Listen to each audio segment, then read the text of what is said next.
A paz do Senhor Jesus, eu sou o pastor William Azevedo e eu tenho uma grata satisfação de receber no nosso podcast um grande homem de Deus, pastor Marco Lacerda, pregador do Evangelho, teólogo, escritor, conferencista, tem sido um referencial para a nossa geração, um verdadeiro servo de Deus que tem levado a mensagem da cruz por onde tem passado. Eu quero cumprimentar meu amigo, pastor Marco, com a paz do Senhor. Paz do Senhor, pastor William Azevedo. Paz do Senhor para todos que estão ligados aqui no seu podcast, que tem acompanhado. Eu quero louvar a Deus pela sua vida, tanto pelo convite, em ser privilegiado em poder participar aqui dessa conversa, e também pela vida dos nossos telespectadores, aqueles que têm sido grandemente abençoados através da sua vida e desse programa. Amém. Meu amigo, pastor Marco, hoje nós temos um desafio, falar acerca de um personagem bíblico que geralmente quando nós pronunciamos o nome dele já traz aquela imagem negativa. E eu sei que Deus vai lhe usar aqui para nos esclarecer. Todas as pessoas que têm essa dúvida, foi um dos 12 apóstolos que teve o privilégio de andar com Jesus, porém acabou através das suas escolhas se desviando do propósito. Seria Judas, o homem predestinado a ser o traidor, pastor Marco? É sobre esse camarada que a gente vai falar hoje. Eu queria que o senhor esclarecesse a princípio quem foi Judas. Bem, como o senhor já nos antecipou, o nome Judas, ele, após o Judas, do Novo Testamento, ele vem carregado de alguns adjetivos pejorativos, e hoje ele é sinônimo de maldição, Obviamente, ninguém em sã juízo vai colocar o nome do seu filho de Judas, Verdade. Se naquela época já havia bastante preconceito, hoje muito mais. O camarada sofria um bullying na escola, uma palavra um pouco mais moderna. Sofreria muito bullying na escola e, claro, dentro de um ambiente religioso, ele não seria muito bem visto, bem aceito. Olha, Judas aqui, seria consequentemente Vai ver um Judas. alvo de muitas piadas. Mas Judas, biblicamente falando, é um nome bastante popular, que Judas do grego é Judá em hebraico. Então havia vários Judás. O Judá, o patriarca, e daí por diante existem muitas pessoas que vieram com esse nome. Tanto é que na época do Judas Iscariotes, nós também temos vários outros Judas. Por exemplo, Judas Tadeu, que era também apóstolo de Jesus, que era Tadeu. O Tadeu tomou mais forma do que o Judas, Judas Iscariotes acabou tomando mais... Judas, pastor Marco, e o Judas do capítulo 1 do Novo Testamento? Só tem um capítulo, pertinho de Apocalipse. Quem seria esse Judas? Não fugindo aqui do nosso assunto. O Judas lá de Mateus capítulo 1. O Judas que tem um livro no Novo Testamento. Sim. Próximo Apocalipse. Exatamente. Esse Judas é de um livro de um capítulo só, que antecede o livro do Apocalipse, é irmão do próprio Senhor. Então, Jesus tinha um irmão... Era um dos irmãos de Jesus. Jesus tinha um meio-irmão, na verdade era só filho de Maria com José, cujo nome era Judas. Então, o nome Judas era era popular. Tão popular que Jesus tinha um irmão cujo nome era Judas. Tá vendo aí? Então, era um nome bastante comum naquela época. Mas a partir do momento que Judas ou Iscariotes, sempre nós temos que colocar essa definição posterior para poder nós identificarmos. E Iscariotes, o que significa Iscariotes? Existe uma dúvida muito grande, Existem duas vertentes para poder explicar por que Judas era chamado de Iscariotes. Primeiro, alguns dizem que havia um movimento, chamado de sicários. E os sicários, eles eram assassinos, pessoas revolucionárias ligadas ao movimento libertário que queria livrar politicamente a Judéia, do domínio romano. Então eles eram assassinos, eram pessoas de má índole. Outros dizem que Iscariotes tem a origem em Cariote, que era uma região da Judéia. Então não se sabe ao certo o significado de Judas Iscariotes. Não fica muito claro. Não fica muito claro se ele pertencia a esse grupo libertário, chamado de sicários, ou se ele era de Cariote, uma região da Judéia. Não se sabe ao certo. O que se sabe ao certo é que o Iscariotes o distingue, né? O diferencia dos demais Judas do Novo Testamento. Verdade. Pastor Marco, ele era judeu, Judas? Sim, ele era da região da Judéia. Da Judéia. Me diga uma coisa, já existia a profecia acerca daquele que trairia Jesus, né? Mas, precisamente, biblicamente, teria que ser Judas o traidor? Olha, como você bem disse, a Bíblia já antecipa esse fato, tanto no Salmo 49, também no Salmo 22, né? Nós encontramos referências bíblicas já definindo que na trajetória do Messias haveria um traidor. A Bíblia não define especificamente quem, o nome, né? A pessoa. Poderia ser qualquer um. Poderia ser qualquer um dos 12? Poderia ser qualquer um dos 12. Na minha concepção, na minha ótica de ver, a predestinação de Deus e a eleição de Deus, poderia ser qualquer um, entendeu? Desde que cumprisse todos os pré-requisitos estabelecidos dentro da palavra. Tinha que ser um dos 12, tinha que estar dentro do quadro íntimo de amigos de Jesus, que estava com ele, e também ele tinha que preencher um requisito importante, que a gente pode até, talvez vamos falar mais a fundo sobre esse requisito, que era o filho da perdição, né? Ou seja, uma pessoa que não nasceu de novo, que não passou pelo processo da regeneração. Eu creio que poderia ser qualquer outra pessoa, tanto quanto Pedro, tanto quanto João, tanto quanto qualquer outro discípulo ou apóstolo que esteve ao lado de Jesus. Não precisava ser necessariamente o Judas. Eu creio que Deus não apontou o dedo para ele e disse: você vai ser o traidor. Dentro da soberania de Deus e do livre-arbítrio, as coisas são balanceadas. É claro que existem vertentes teológicas que puxam mais para um lado, outro puxa mais para o outro. Eu prefiro ficar no fiel da balança, no centro. Eu prefiro equilibrar soberania de Deus e livre-arbítrio, a escolha do homem. Elas coexistem e atuam simultaneamente ao mesmo tempo. É claro que existe a vertente calvinista, fatalista, radical, que Deus predestinou tanto para o inferno quanto para o céu e já predestinou seus eleitos, né? Todos os atos e ações livres dos seres humanos. Também não vou radicalizar para o lado do arminianismo. Eu creio que tanto Armínio quanto Calvino eram teólogos de um olho só, olhava para uma só vertente, só para um lado, mas eu creio que quando o assunto é soberania divina e livre-arbítrio, eu creio que elas coexistem e cooperam dentro de uma mesma esfera sem precisar radicalizar. Muito bem. Meu amigo pastor Marco, então no caso, o senhor não acredita que Judas seria predestinado a ser o traidor? Não. Não. Dentro dessa visão. O traidor, né? O traidor estava predestinado. Agora quem... Não necessariamente Judas. A traição ela já então, no estava... caso, Judas tinha a opção de não ser o traidor. Sim. E o que levou ele a ser o traidor? Bem... Na sua ótica, na sua visão. Olha, analisando a vida de Judas, lendo os evangelhos, nós percebemos que Judas nunca desenvolveu um relacionamento próximo de Jesus. Você nunca vê nos evangelhos nenhuma menção de louvor de Judas a Jesus. Você não vê nenhum esboço de reação, tipo, mestre, eu te amo, eu te adoro, como Pedro, como João. Até Tomé, que por mais que quando foi para seja incrédulo, né, ele teve um momento dele lá. Mas todos esses apóstolos, na sua maioria, eles tiveram um momento de intimidade com Jesus.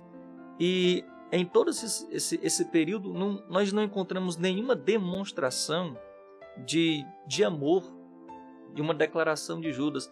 Toda declaração que a Bíblia fala sobre ele é de frieza. É um camarada extremamente calculista, um tanto distante, interesseiro, porque ele via em Jesus não um salvador, mas um revolucionário político.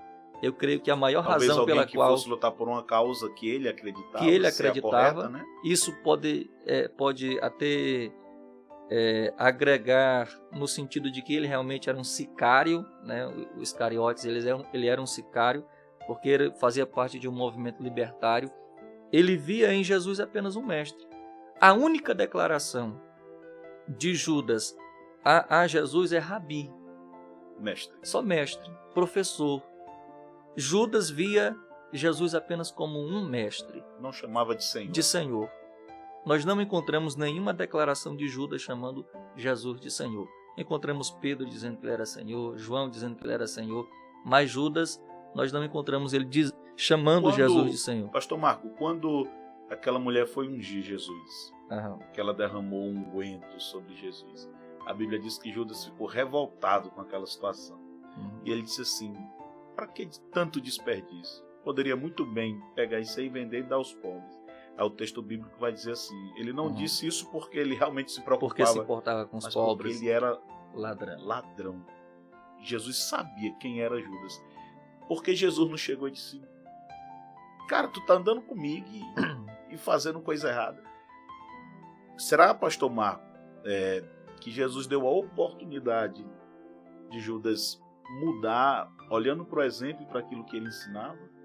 Sim, isso reforça o fato de que Jesus sempre esteve ao lado de Judas, escolheu, deu o privilégio, né, de ser apóstolo, de viajar cotidianamente com Jesus, dioturnamente estar com ele.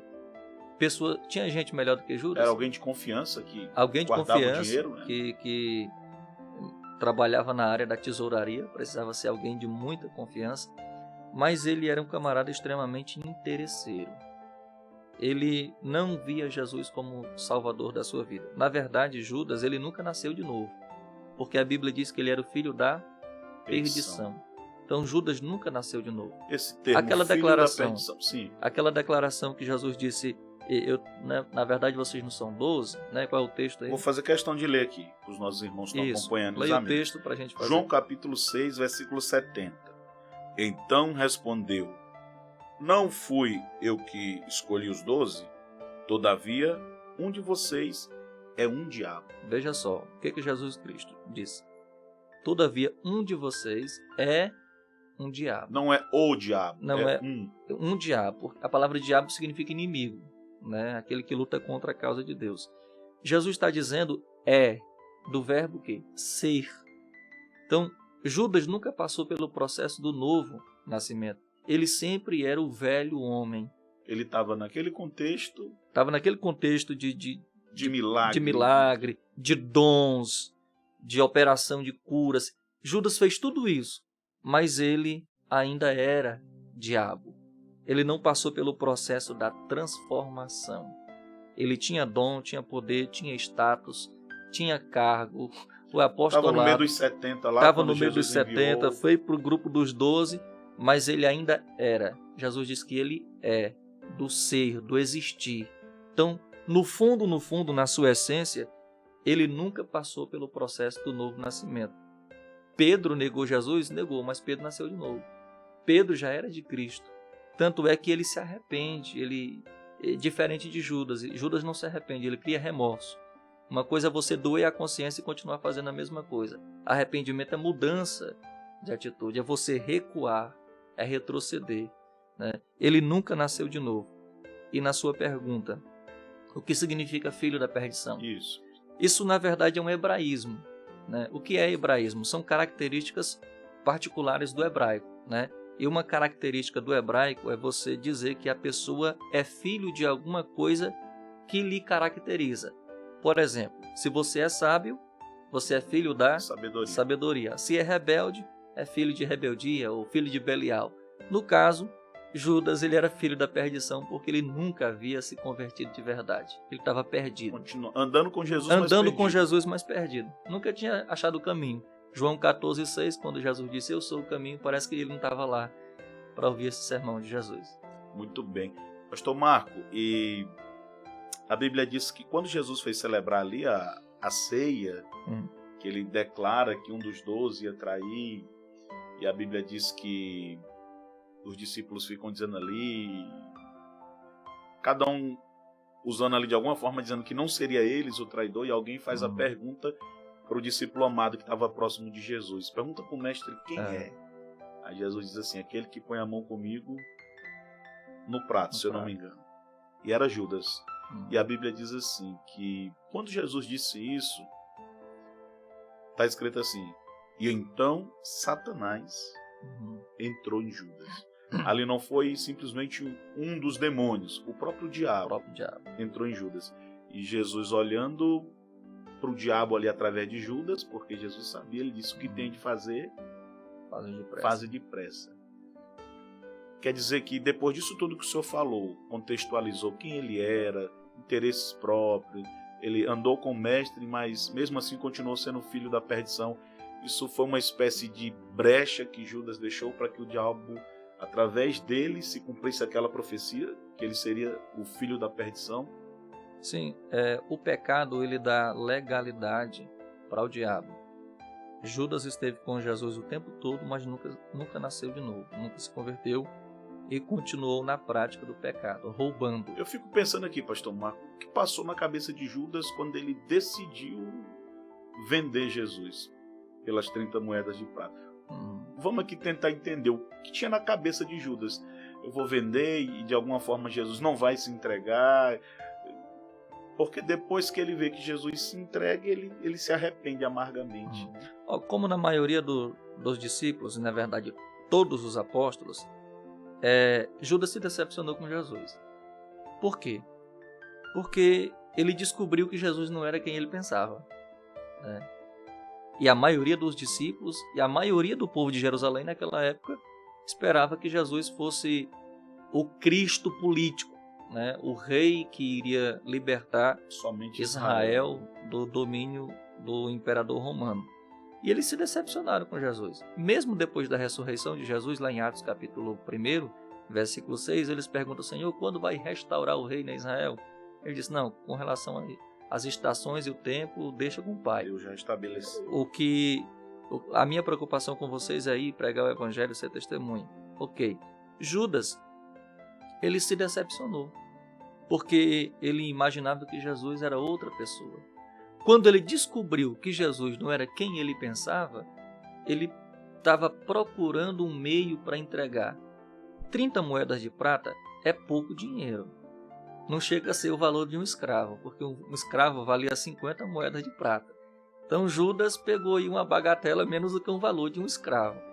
É pouco dinheiro, Era muito pouco, porque diante da quebra de confiança, o camarada entregar o seu amigo por 30 moedas de prata, isso significa que ele não 3 dava... anos ali acompanhando, vendo tudo que Jesus Isso significa, pastor William, que ele não dava nenhum valor para Jesus.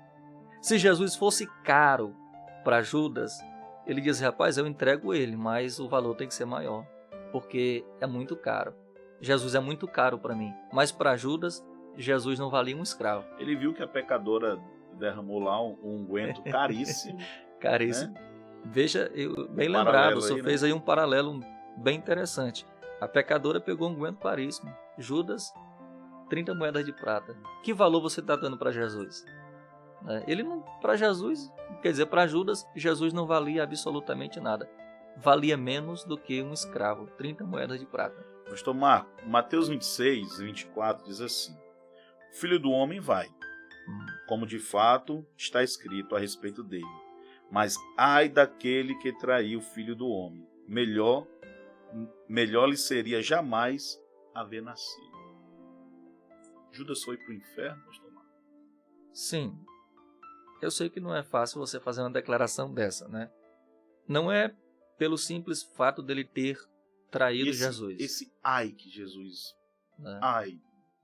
Não, Judas não foi para o inferno pelo simples fato de ter traído Jesus. Pedro também poderia ter ido para o inferno pelo fato de ter negado Jesus. A questão é, ele não se arrependeu. A Bíblia diz que quando ele entregou Jesus, ele saiu e chorou amargamente. Mas ele não se arrepende, ele não muda. Ali foi remorso, peso na consciência. Apenas um peso na consciência, apenas uma simples acusação. Mas ele não mudou o seu comportamento. O arrependimento é diferente do remorso. O arrependimento ele faz você voltar atrás, como Zaqueu, Você se arrepende, pede perdão, mas ele não se achou digno de ser perdoado pelo pecado que ele havia cometido. Então é só remorso. É uma mistura de egoísmo com culpa, remorso, peso na consciência. Teve a grande oportunidade da vida dele de ser um grande homem, mas ele não De consegue... entrar para a história e fazer história. Exatamente, mas ele não consegue voltar atrás. Esse ai de Jesus reflete muito sobre a forma como ele morreu e também para o seu destino eterno, Fim né? decadente, né? O fim decadente. Por que Judas foi para o inferno? Porque traiu? Não necessariamente por isso. Não somente. Né? Não somente por isso. Porque Pedro também poderia ter ido. Negou, se não se arrependesse, ele ia. E Tomé duvidou, né? Tomé duvidou. Então, Judas não foi o maior pecador da história da humanidade. Teve gente que fez coisa pior, né? A questão é que ele não voltou atrás. Ele não voltou atrás. Se ele tivesse voltado atrás, obviamente, ele teria um outro fim. Mas a questão é que ele era o filho da perdição. Por que Judas não foi salvo? Porque ele era o filho da perdição. Ele tirou a própria vida, ele se matou, ele não se arrependeu, não voltou atrás. Ele se autocondenou. Se autocondenou. Não foi exatamente por causa da traição, porque, convenhamos aqui, quantas pessoas não traem Jesus diariamente? Todos os dias, todas Todos as horas. os dias. 30 moedas de prata é caro. É muito valor para gente que traz Jesus por menos coisas por aí, hoje em dia. Verdade. Pastor Marco, dentro das nossas igrejas, existe Judas? Olha, infelizmente, muitas pessoas acabam trocando Jesus, como eu disse aqui há uns segundos atrás, por menos coisas. 30 moedas de prata pelo menos deu para comprar um terreno, né? E pessoas que hoje em dia trocam Jesus por bagatelas, Bebida? uma dosezinha, 15 minutos de prazer, uma noite numa balada, né, uma aventura sexual perigosa. Pessoas que acabam traindo Jesus. Vende seus princípios. Vende seus princípios. E eu não quero ser advogado de Judas aqui, mas tem gente pior do que ele. Tem gente pior do que ele. Porque Judas, embora tenha vendido Jesus, mas não ficou com dinheiro. Verdade. E tem gente que continua com dinheiro, não larga o dinheiro por nada. Traz Jesus e ainda usa o dinheiro. Judas teve pelo menos a humildade de voltar atrás e devolver o dinheiro. Não quero. Não quero, não sou digno de usar esse dinheiro. Mas tem gente que traz Jesus e ainda usa o dinheiro. Não devolve o dinheiro. Pior do que Judas. Pior do que Judas. A gente, é claro, crucifica, foi um personagem negativo na história de Jesus, mas tem gente muito pior, fazendo coisas muito piores. O espírito de Judas ainda atua hoje em muitas igrejas. Pessoas que traem Jesus com muita facilidade. Por exemplo, nós passamos por uma pandemia. Pessoas que largaram a igreja porque as portas do templo estavam fechadas. Simplesmente deixaram de congregar e o culto voltou, o culto público voltou. E a pessoa não voltou. E a pessoa mais. não voltou. Continua dentro de casa. Quer dizer, dentro de casa, mas no mundo. Se perdeu. Se perdeu dentro de casa. Não voltou mais para a igreja. Trocou Jesus. Não soube aproveitar esse momento. Porque muitas pessoas, pastor Marco, aproveitaram bem esse momento. Não estou podendo congregar, mas eu vou estudar mais a Bíblia. Estudar mais, orar. Eu vou melhorar meu relacionamento com Deus. E em contrapartida, outros morreram espiritualmente. O verdadeiro cristão, o que nasceu de novo, ele sobrevive a toda e qualquer circunstância. Judas, embora corria sério risco de vida de andar ao lado de Jesus, mas o risco de vida dele em nada se compara aos irmãos do primeiro século, da igreja primitiva, onde a perseguição era mais abrangente, mais extensa, onde muita gente morreu. E hoje nós não temos esse risco de vida de Judas, nem dos cristãos do primeiro século, e pessoas estão largando Jesus por causa de uma pandemia. Tudo que é gosto, né? Igreja para todo lado, para todo tipo, a gosto do freguês. E as pessoas estão aí levando a vida espiritual como se fosse uma coisa banal, sendo, né, um Esaú, pegando as coisas espirituais e tratando sem nenhuma responsabilidade com Deus, banalizando as coisas espirituais. Pastor Marco, nosso bate-papo aqui tá muito bom e eu sei que muita gente vai ser edificada através dessa conversa. 2 perguntas aqui para a gente finalizar, meu pastor. A primeira pergunta: existem correntes teológicas que dizem que Judas não se suicidou. Né? O que o pastor Marco diz, biblicamente falando? Bem, nós temos dois textos, que é Mateus capítulo 27 e Atos, né, capítulo 1.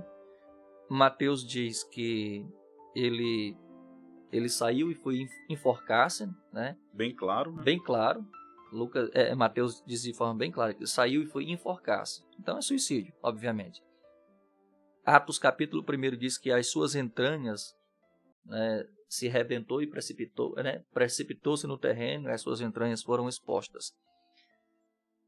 Obviamente, um texto aqui complementa o outro. Mateus diz que ele se enforcou. Lucas, em Atos, diz que com o passar do tempo, a corda apodreceu, o corpo ficou inchado, caiu e o corpo, obviamente putrefato, ele tem maior facilidade de se romper, né? Uma pessoa caindo, tropeçando, não tem condições, né, força física para causar esse rompimento do corpo. Então, um texto complementando o outro. Em Mateus ele se enforca, Lucas o texto apodrece e cai e se rompe. As consequências, né? As consequências. Eu prefiro ficar com essa fonte mais digna da Bíblia, porque tanto Mateus quanto Lucas dá a entender que de tem fato respaldo, né? ele foi um suicídio, né? Foi um suicídio. E talvez se ele não se suicidasse, o resto dos discípulos matariam ele, né? Pelo que ele fez, né? Pelo que ele fez, possivelmente ele não teria. A gente observa que o peso na consciência foi tão grande que ele, a única opção que ele teve para ele foi tirar a sua própria vida.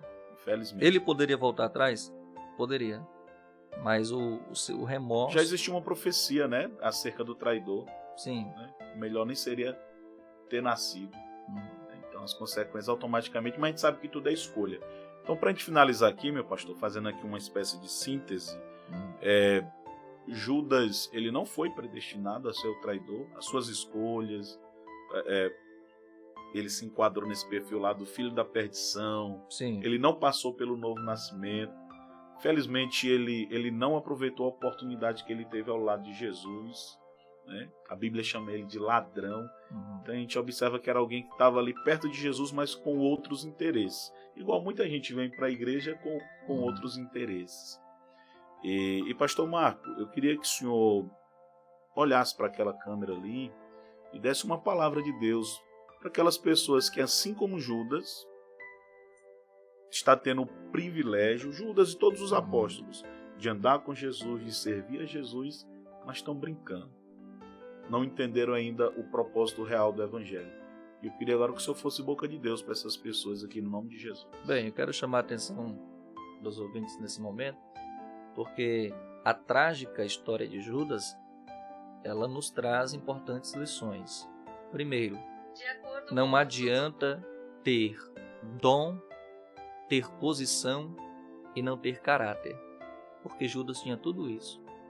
Judas era apóstolo, tinha posição, a mais alta patente, que é apóstolo, esteve ao lado de Jesus, teve dons espirituais, operou milagres, Jesus deu autoridade para ele, lá em Mateus capítulo 10, vá, cure os enfermos, expulse os demônios, ele fez tudo isso, porém, ele não tinha caráter, não nasceu de novo. Melhor do que ter dom é ter o fruto do Espírito. Melhor do que ser pregador, ter posição, ter cargos na igreja, é você ser nascido de novo, da água do Espírito. Dom não é atributo, ou melhor, dom não é certificado de espiritualidade. O maior certificado de espiritualidade, o maior atestado que você é filho de Deus, são as suas atitudes, são os seus comportamentos. Judas nos ensina que você pode congregar com o melhor pastor, com o melhor pregador, com o melhor ensinador. Judas teve tudo do bom e do melhor, mas tinha uma vida completamente desregrada. Não adianta você congregar na melhor igreja, não adianta você ter o melhor pastor, não adianta você conviver com a vida diariamente, mas não desfrutar dela. É seu irmão do filho pródigo, mora na casa do pai, mas não é filho. Não aproveita daquilo que o pai proporciona. Está dentro da casa do pai, mas não sabe o que o pai tem, não desfruta da intimidade com o pai. É apenas alguém que está ali dentro da igreja, faz parte da obra de Deus, mas não conhece o Deus da obra.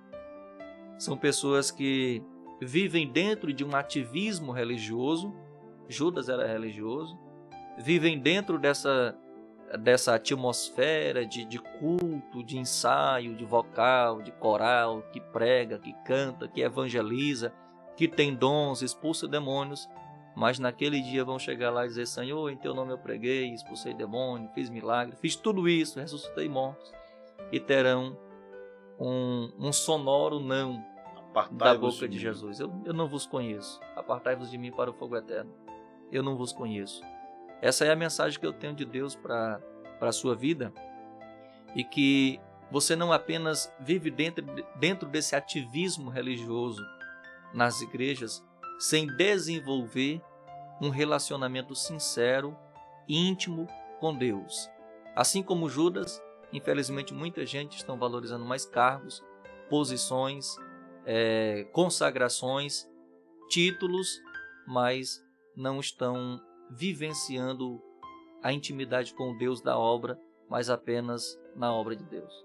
Meu amigo, pastor Marco, que Deus continue abençoando sua vida.